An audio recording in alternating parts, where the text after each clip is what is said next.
Sejam todos muito bem-vindos a mais um vídeo do canal baseado em fatos reais. Essa história será uma história que vai se passar em 3 países diferentes. É uma história luso-ítalo-brasileira. Para irmos a história, eu peço a vocês que deixem muito like nesse vídeo, não custa nada, é rapidinho. Já antes de começarmos a história, porque depois vocês esquecem, então, por favor, ajudem a Andy, porque o like faz com que o YouTube entenda que vocês estão gostando das histórias, que vocês gostam do canal. Se você não é inscrito no canal, se inscreva, ative o sininho de notificação para não perder mais nenhuma história, porque aqui no canal, todas as segundas, quartas e sextas, eu apresento para vocês uma pessoa diferente. E compartilhem com seus amigos, com seus parentes, com seus vizinhos. Eu tenho certeza que eles também vão gostar muito de ter uma boa história para ouvir. Sem mais demoras, vamos todos entrar na nossa máquina do tempo e viajar para o ano de 1689.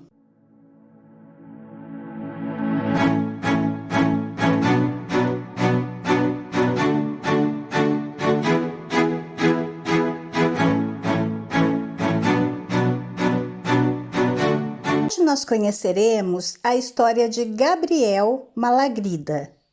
Ele nasceu em Milão em 18 de setembro de 1689 e faleceu em Lisboa em 21 de setembro de 1761.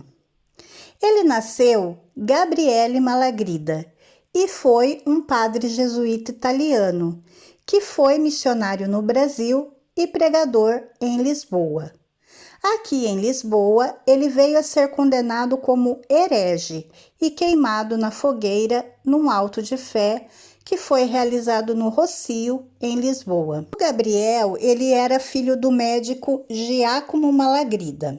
E com 12 anos de idade, ele foi enviado para estudar com os padres somascos, em Como. Ele concluiu os estudos secundários e foi para Milão, onde ele ingressou no Colégio Helvético para realizar os estudos de filosofia e teologia. Em 1711, como ele já queria se tornar religioso, ele vai se aproximar da Companhia de Jesus, em Como também, tendo sido admitido como noviço naquele mesmo ano, em 23 de outubro, em Gênova. Trabalhou como professor na ilha de Córcega e, após completar os estudos de teologia em Gênova, pediu ao superior-geral da ordem jesuíta para ser destinado como missionário para as Índias. No entanto, em 1721, ele foi mandado para as missões no Brasil. No Brasil, já ordenado como padre, ele foi mandado para Belém do Pará, para aprender a língua indígena e trabalhar como padre na cidade. Em 1723, ele foi enviado pela primeira vez como missionário aos Caicazes, indígena que habitava ao longo do curso dos rios Itapicuru e Munim, na capitania do Maranhão.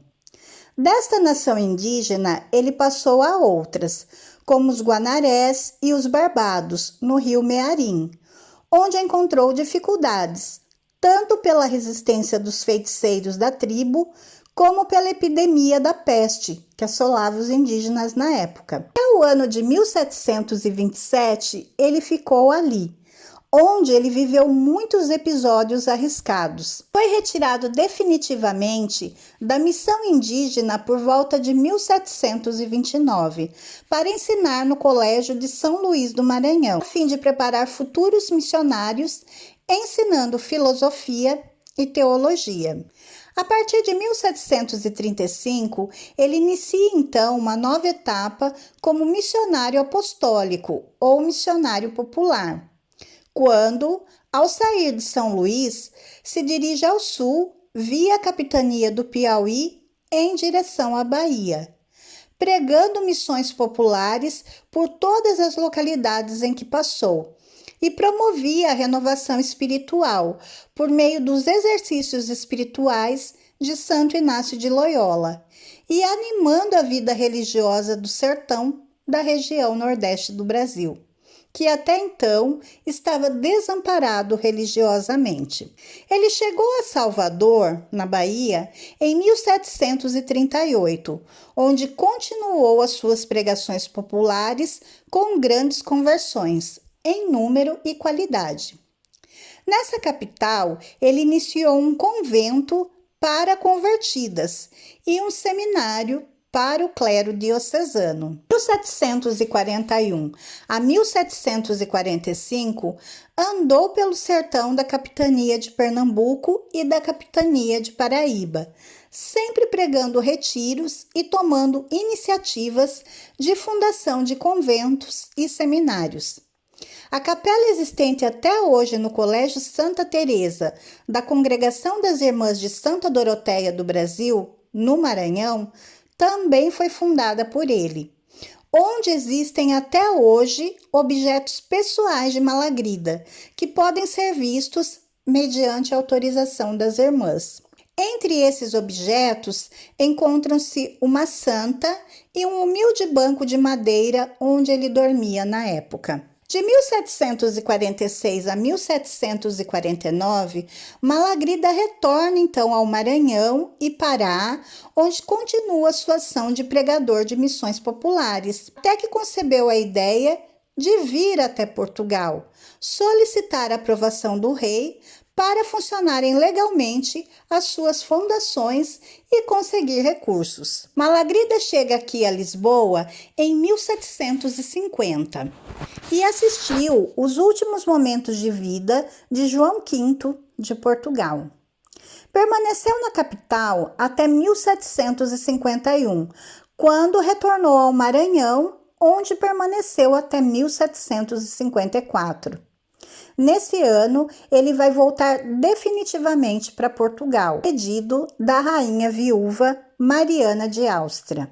Quem não gostou muito da influência dele na corte foi, desde logo, o poderoso primeiro-ministro Sebastião José de Carvalho, nada mais, nada menos que o futuro Marquês de Pombal. Graças ao seu irmão, Francisco Xavier de Mendonça Furtado, governador do Grão-Pará e Maranhão, ele conhecia as atividades dos jesuítas no Brasil, das quais ele, dentro de um princípio absolutista que o dominava, era completamente contra, as quais esse missionário era um dos seus principais mentores e ativistas em sua oposição, nomeadamente na criação de projetos de modernização e instrução das aldeias indígenas no interior para sua posterior autonomia, fosse ela material e espiritual. Tanto acontece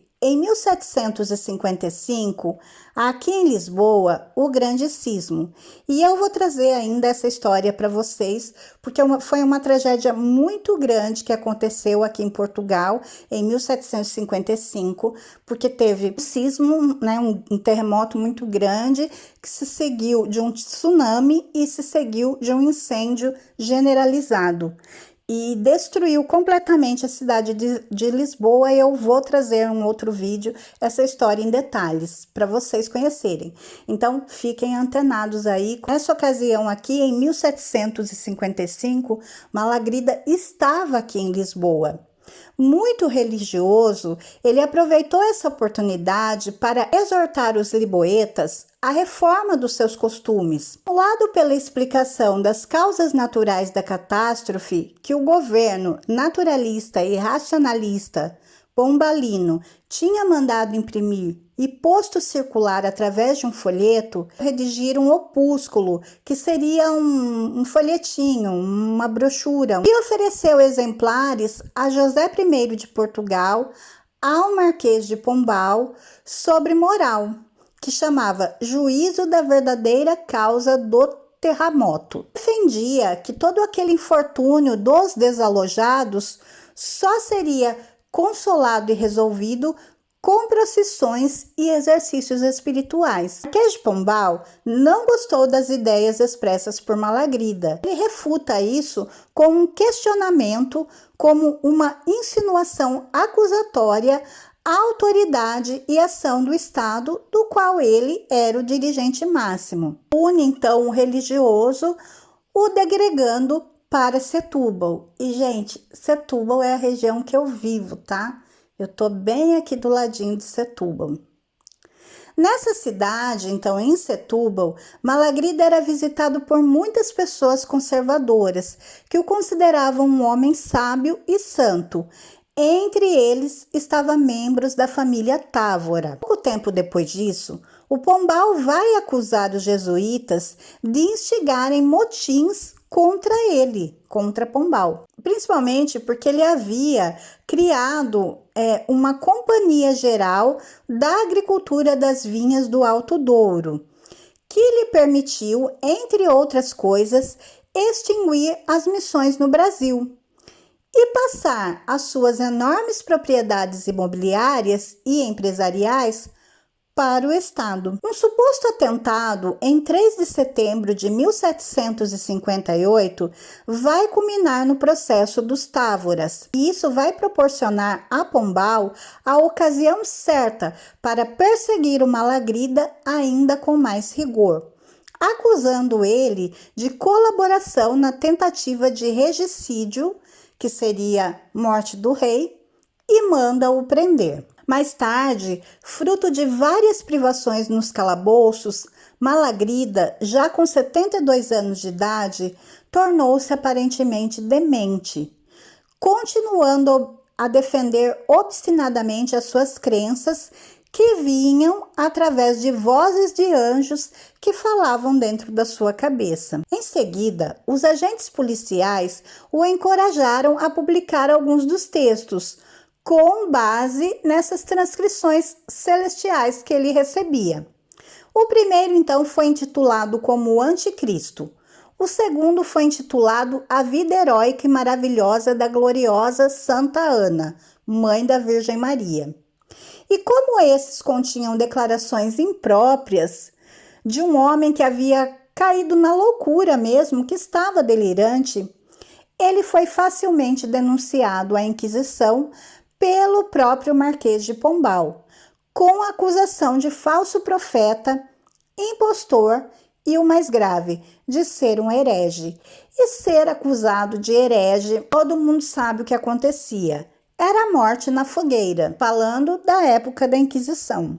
Assim, entregue ao Tribunal do Santo Ofício de Lisboa e após um processo criticado por vários historiadores, ele foi acusado de heresia, posteriormente condenado ao garrote e depois à fogueira. Penas que foram executadas em um auto de fé no dia 21 de setembro de 1761, no Rossio, que é a praça principal de Lisboa. Deu sua opinião sobre esse assunto e ele deixou uma frase que nos deixa muito o que pensar, falando de a condenação de Malagrida numa obra que se chama Cândido ou o Otimismo. E a frase dele é a seguinte: ao excesso de absurdo juntou-se o excesso de horror. E foi exatamente isso, né? Então aqui nós temos uma história de nada mais, nada menos do que a mesma coisa que eu tratei a semana passada, caça às bruxas. Sim, homens também morreram na Inquisição, na caça às bruxas.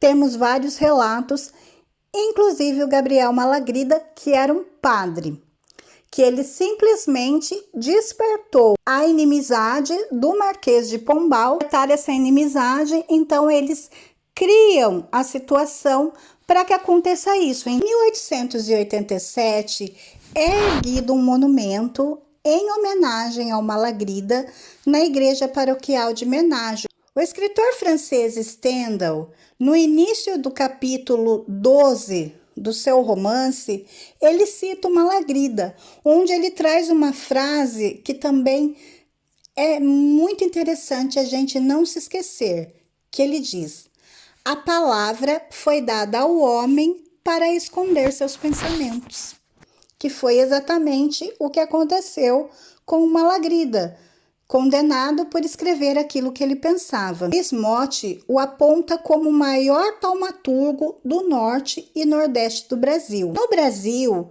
Renato Barbieri, que é um realizador de cinema, em 2000, ele filmou um documentário que se chama Malagrida. Esse documentário ganhou inclusive o prêmio do Ministério da Cultura. Em 2005, um escritor português, o Pedro Almeida Vieira, ele publicou um livro que se chama O Profeta do Castigo Divino, que tem como personagem principal o padre Gabriel Malagrida. Em 2011, foi criada através de ato do governador do estado da Paraíba a Comenda da Ordem de Mérito Gabriel Malagrida, publicada no Diário Oficial do Estado em 31 de agosto de 2011, que é concedida às autoridades civis e militares que tenham prestado notáveis serviços à Casa Militar do governador daquele estado. Então essa foi a nossa história de hoje, desse italiano que viveu muito tempo no Brasil e que terminou a sua vida aqui em Portugal de uma forma injusta, e me perdoem aqueles que não concordam comigo, mas não tem outra palavra para descrever. Injustiça foi o que aconteceu com esse homem, com esse senhor que dedicou a vida dele à religiosidade, mas que simplesmente não pôde ser contra a de máxima, que é o abuso de poder, o que sempre acontece. Infelizmente, o ditado "a corda sempre arrebenta para o lado mais fraco" e faz jus na história do Malagrida. Mas essa foi a história de hoje. Eu espero muito que vocês tenham gostado de conhecer mais esse personagem. Se gostaram, deixem aí o likezinho, se inscrevam no canal e voltem aqui para as próximas histórias. Fiquem todos na paz, um super beijo e até a próxima!